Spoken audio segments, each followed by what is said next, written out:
Hey there internets, I'm Michael and this is Toucan Play That Game, bringing you a review of Who Knew by Do You Know My Game. So, what is Who Knew? Well, it is a quiz game where it's all about phrases. So there are three options, either, let's see, who, what or why. So who said a phrase or a saying, what that phrase or saying means in modern day terms, and why, which is kind of the origin of that phrase. You know, how did it come about? What was the basis of it originally? So let's take it to the table and I can show you exactly how it plays before I give you my final thoughts. To play Who Knew, set the board out in the middle of the table and put the pawns for the teams in the start spot. You'll also want the dice in the middle of the table and the cards with the questions on. So, randomly decide who will go first. So we've got blue going first. That team will then roll the dice. The colour that it comes up represents the type of question that they have to answer and where they'll get to move to if they get it right. If they get it right, this is a green, so they'll move to a green space. Then the opposite team will take the card off the top of the pile and look at it. They will then read out the question that matches. So either who for pink, what for green, or why for blue. So in this case it was green, what. So the opposing team reads green with envy. A, nauseous over want. B, a lover of money. C, immature desire. Or D, the goblin's issue with Spider-Man. So at this point, the blue team would confer and decide whether they want to go for A, B, C or D. If they get the answer wrong, they simply don't move. If they get it right, they would move. So in this case, they will say nauseous over want, and they move to the next green space. This card then gets discarded, and it's now the white team's turn, who roll the dice. If they get a black side, which is the black question mark here, the team get to choose which question they get to answer. They can choose either the who, what or why, as they see fit.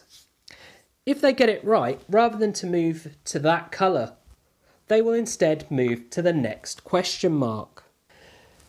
The other side that is a bit different is the yellow question mark. If a team would roll this, then the team to their left, who is reading out the card, gets to pick whether they do the who, what or why option. So they'll look at the card and pick which one they think the other team can't answer. If the team who rolled the dice do answer correctly, they move forward to the next question mark.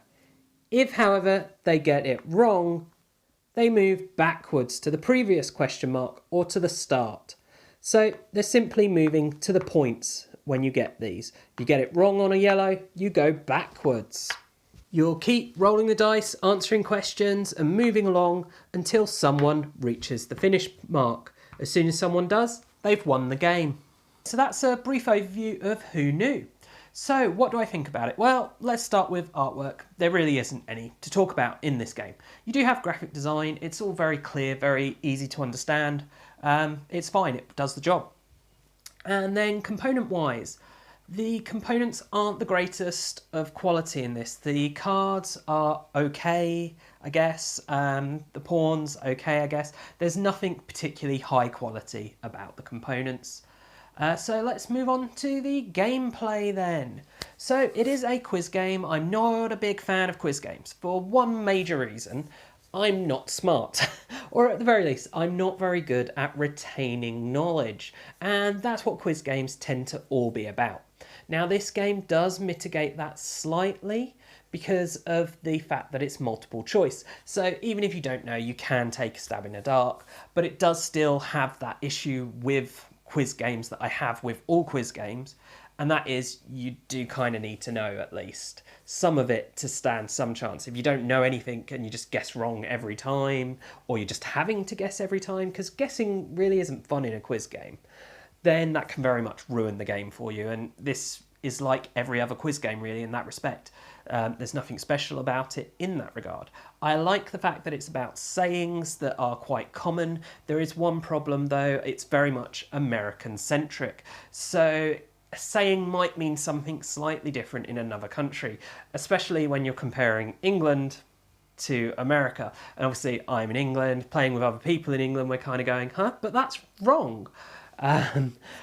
Not really a fault of the game, it is just a difference, and we've gone and checked online about some of them that, oh, in America it does mean in this, and in England it means this. Wow, that's kind of interesting. So there is a bit of interestingness there. If you're into quiz games and knowledge and stuff, and you want to know more about sayings, it might help you learn it.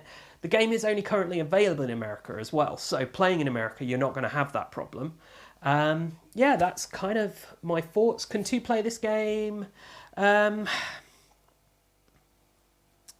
Yeah, I mean, two could play the game. It is a party game though, really. It's for 2 to 4 teams, and it really does shine having it as a team game so that you can discuss those answers rather than it just being all on one person. And I think that tends to be the way with a lot of quiz games, really. So no real shock that I wouldn't recommend this for 2 players. But otherwise, yeah, I mean, it's an okay quiz game about phrases. If you want a quiz game about phrases, look into it, especially if you're in America, because it might be a bit difficult to get outside of America right now. But there you go. I do hope you've enjoyed this video. If you have, please do check out the rest of the videos on the channel, as well as subscribing to the channel and sharing it with your friends and family. And do also take a look at us on social media. You can find us on Twitter and Facebook. And as always, thanks for watching, and bye for now.